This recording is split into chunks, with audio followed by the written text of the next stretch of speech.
Pablo, buenas tardes. Hola, buenas tardes. ¿Cómo estás, Fernando? Muy bien, ¿y tú?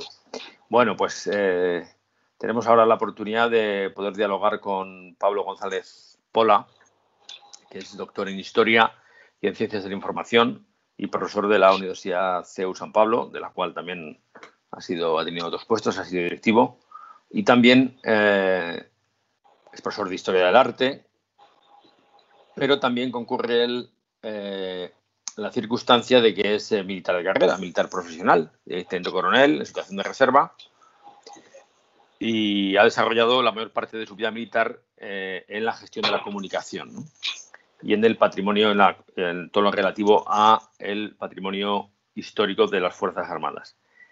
Bueno, pero la cuestión hoy por la que queremos conversar, dialogar con Pablo, no es estrictamente la artística o la del patrimonio histórico-artístico rico de nuestra nación, ¿no? Ahora olvidado, ¿verdad? Porque no lo podemos, más que por los ordenadores, no lo podemos ver, no podemos visitar, estamos todos privados de libertad, pero sino por su otra vertiente, ¿no? La vertiente de militar, ¿no? Y en concreto por el importante, queremos un poco que nos comente, que nos describa un poco el papel tan importante que está teniendo ahora el ejército, que de repente, ¿verdad? Que el ejército siempre es algo que parece que está olvidado, o que forma parte de la historia, forma parte de las películas, o en todo caso de las misiones internacionales. Pero ahora le estamos viendo actuar muy activamente al ejército aquí, en nuestro país, ¿no? Quizás algo más a la unidad de emergencia, unidad militar de emergencia, pero en general también a todas las otras unidades, ¿no? Bueno, entonces yo lo primero que te preguntaría, Pablo, es un poco esta misión cívica que está desarrollando el ejército en este momento de confinamiento, que está ayudando a cumplir esa labor. ¿Cuál es un poco tu valoración inicial sobre el papel que está desarrollando el ejército en estos momentos? Muy bien, pues sí, la verdad es que es muy bueno, efectivamente. Es una labor en todo lo que es el control de la epidemia, en la desinfectación, en el control de personas, pues lo está haciendo muy bien, como suele trabajar un cuerpo militar, con las características que tiene. Yo sí que me gustaría resaltar, Fernando, que la misión fundamental del ejército, por supuesto, de un ejército en cualquier nación, es la defensa integral. Y como consecuencia de esa preparación para la defensa, es capaz de desarrollar este tipo de misiones con tanta eficacia. Es decir, es un reflejo de su preparación para la defensa, que es el principal papel que le otorga nuestra Constitución y en cualquier país del mundo. Es decir, una defensa integral del territorio, ¿no? Entonces, esto es muy importante que se tenga en cuenta, para que se valore perfectamente. Como consecuencia de esa preparación y de esos medios, esa preparación que tienen, de esa estructura, es que son capaces las Fuerzas Armadas para actuar de esta forma tan coordinada y tan eficaz como lo están haciendo en estos momentos. Sí, porque además, bueno, pues está dando también el caso, ¿verdad?, que están actuando, han entrado a actuar también en zonas donde parecía que ya no podían entrar, como el País Vasco y Cataluña, y lo están haciendo con gran agradecimiento a la población, ¿no? Sí, exactamente. Bueno, o sea, el ejército es un ejército de todos, por supuesto, es un ejército nacional, ¿no? Y entonces, bueno, pues dentro de ese sacrificio, de esa labor sacrificada que es consustancial al ejército, bueno, toda la población, es todo el territorio nacional y, lógicamente, están teniendo el mismo comportamiento y yo creo que muy valorado. Estoy convencido de que estará muy valorado por la sociedad civil este trabajo que están desarrollando, como lo estamos viendo, que efectivamente está siendo muy valorado. Bien, la cosa es que ahora, digamos, está un poco, como decíamos al principio, como muy en primera plana, ¿no?, la unidad militar de emergencias, que se creó en el 2006, si no me corriges, pero lo cierto es que no es la primera vez ni que el ejército actúa, o sea, no solamente esta unidad está actuando en pro, digamos, de labores de este tipo más internas o más cívicas, por decirlo así, o más de protección civil, por entendernos, y además históricamente se ha hecho también por otras unidades. Bueno, de hecho también están actuando otras unidades en este momento, ¿no? Sí, efectivamente, no solamente la UME. La UME, efectivamente, es una unidad que se creó específicamente para labores humanitarias en el año 2006, tiene razón, pero tiene sus precedentes. El ejército español se ha utilizado mucho en todo tipo de catástrofes. Fíjate, bueno, el ejército y el ejército en general, ¿no? Como institución.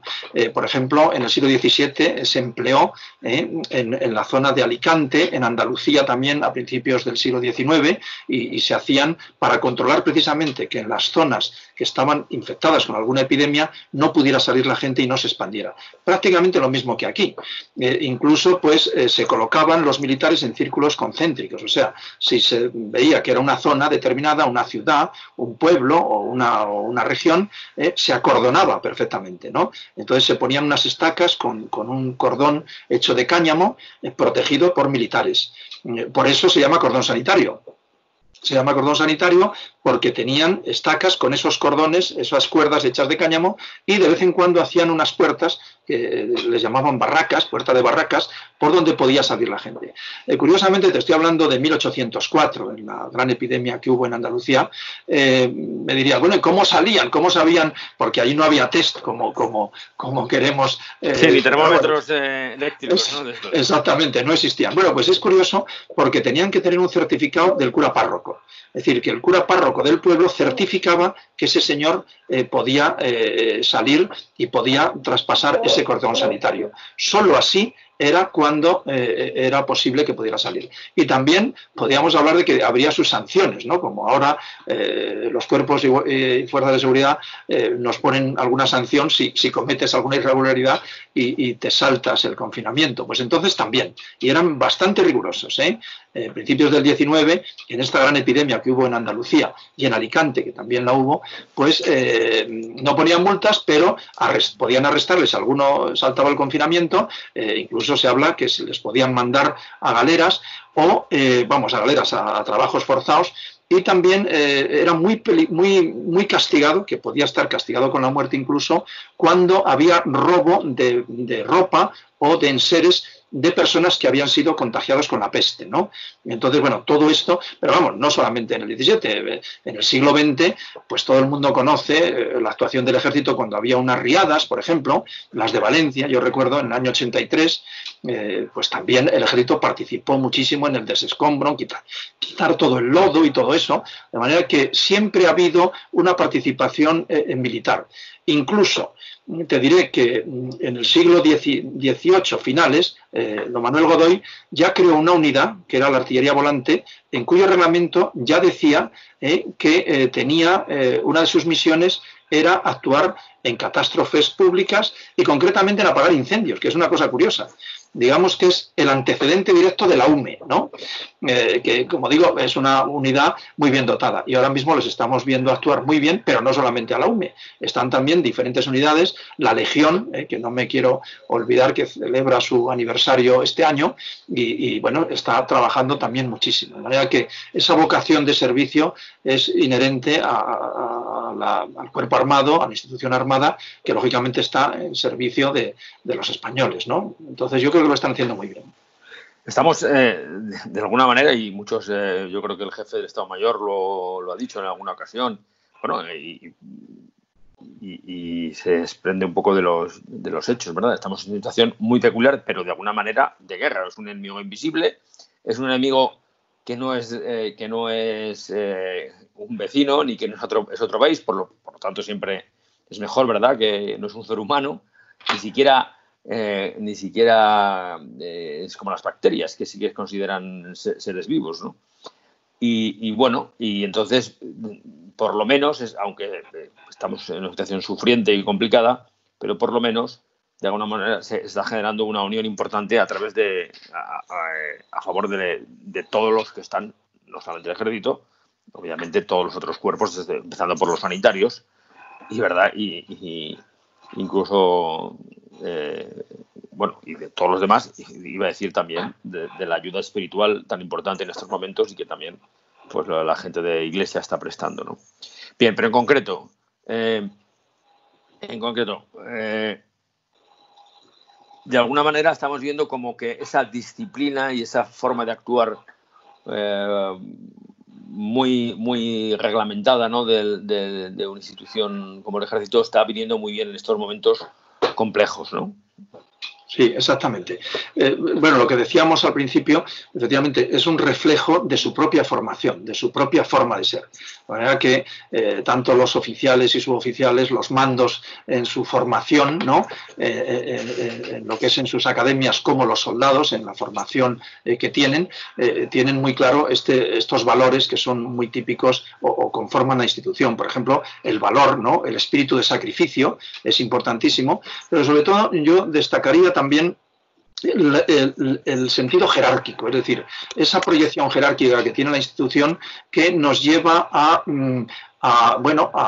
cumplir las órdenes. Hay una jerarquía y todo está perfectamente coordinado y todo funciona perfectamente. No hay discusión de órdenes, sino que el mando tiene mayor información, la transmite y se ejecuta. Yo creo que esto es un ejemplo muy importante, ¿no? Es un ejemplo muy importante de cómo esta coordinación hace que se actúe contundentemente y con eficacia. Entonces, bueno, estos son los rasgos fundamentales, ¿no? Espíritu de servicio, fundamentalmente, en fin, abnegación, que es algo también muy importante, y sobre todo el valor, ¿no? Efectivamente, no es que sean, hay otras profesiones y lo están demostrando, como tú dices, los sanitarios, yo creo que están dando un ejemplo extraordinario, ¿no? Pero vamos, los sanitarios y las personas, pues cuando vas al supermercado o cuando te traen, realmente es un momento muy importante donde se ve lo bueno y lo profundo de las convicciones también que hay en las personas, ¿no? Entonces,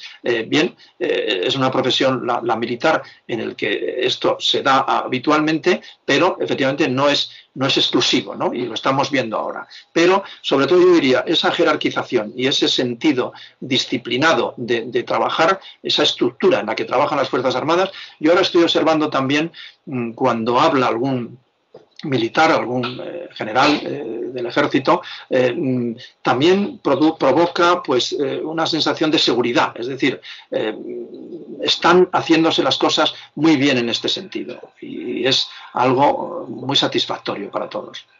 El otro día comentábamos de una experiencia, vamos, un suceso quizás se ha olvidado por la mayoría de nosotros, pero tú me lo refrescaste, en los años 80, ¿verdad? Hubo un problema de peste equina, y como resultado entre la cabaña militar y la civil de equina, pues fue muy distinto, ¿no?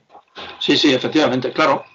Efectivamente, uno de los primeros ganaderos del reino en equino es el ejército, que mantiene, bueno, antes era mucho mayor en los regimientos que había de mulos y todo esto, y ahora ya pues prácticamente está muy reducido, y de caballos, ¿no? Y efectivamente en los años 80, yo recuerdo, principios de los 80, mediados de los 80, hubo una epidemia de peste equina y, curiosamente, la institución militar, el servicio concretamente de remonta militar y el cuerpo de veterinaria militar también, que actuó muy bien, consiguió dar unas normas comunes a todo el Estado español, en todo el Estado, y se consiguió que realmente no hubiera apenas casos, ¿no?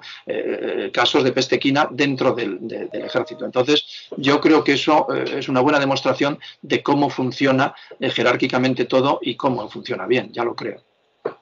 Oye, y por último, Pablo, aunque yo creo que el ejército cada vez iba teniendo mejor imagen en la sociedad española, bueno, quizás sería más largo de comentar, ¿no? ¿Sabes? Por las misiones internacionales,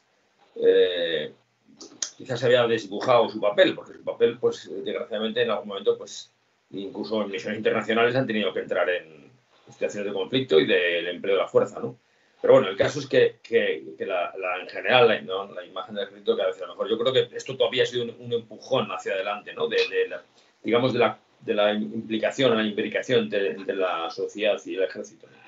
Sí, efectivamente. Efectivamente, yo creo que ya desde hace unos años acá se va entendiendo, va subiendo el prestigio de las Fuerzas Armadas. Esto se ve en las distintas encuestas que se hacen. Ya digo que siempre ha sido reconocido a lo largo de la historia también, incluso, bueno, o individualmente, sino como todo el cuerpo de ejército, ¿no? Ahora estaba recordando un general médico, el general Bayler Laviña, que era precisamente el padre del general Bayler, el famoso Valeriano Bayler, ¿no? Era médico militar muy reconocido, fue muy reconocido porque trabajó muchísimo en el campo de este control del cólera en Barcelona, en Cataluña, ¿no? Tiene un reconocimiento, fue muy reconocido, ¿no? Y lo mismo ahora, ¿no? Entonces yo creo que todas estas misiones efectivamente van en beneficio de ese prestigio que debe tener las Fuerzas Armadas, ¿no? Pero, insisto, para acabar como empecé, es decir, deben verse estas misiones como un reflejo de su misión fundamental, que es la defensa integral. Es decir, el ejército está para la defensa integral y dentro y como consecuencia de esa preparación para la defensa integral de la sociedad a todos los niveles, puede hacer este tipo de cosas. Y las puede hacer muy bien. Y lo mismo que hace estas cosas bien, hará la defensa del territorio, en fin, o las misiones que le encargue el gobierno. Yo te diría ahora mismo, Fernando, que estamos en el momento histórico probablemente en el que tengamos un ejército mejor preparado. Yo de eso estoy convencido. Después de que he trabajado mucho la historia militar también, es probable que estemos en el momento en el que los españoles podamos sentirnos muy orgullosos del ejército. Es un gran cuerpo de profesionales trabajando muy bien y además con unos resultados extraordinarios en cuanto sale una unidad española fuera, reconocidos en todo el mundo. Entonces debemos estar muy orgullosos no solamente de la labor que están haciendo ahora, sino de su preparación y lo que están haciendo en conjunto por España. Eso sin contar con la labor de diplomacia de la defensa, que es importantísima también y que habría que reconocerla, yo creo que incluso mucho más, porque el militar necesita ese reconocimiento también, ¿no? Lo mismo que salimos ahora a las 8 a aplaudir a los sanitarios en toda España, que es una maravilla, pues también el esfuerzo abnegado necesita un reconocimiento, sin duda. Bueno, pues quedamos con estas palabras tan bonitas, ¿no?, de reconocimiento hacia las personas, en este caso hoy específicamente hemos hablado un poquito más del ejército, bueno, pues que están velando por el bien común, ¿no?, que de modo tan activo y tan generoso, ¿no? Pues muchas gracias, Pablo. Bien, muchas gracias a ti, Fernando. Y seguimos en contacto. Muy bien, muchas gracias.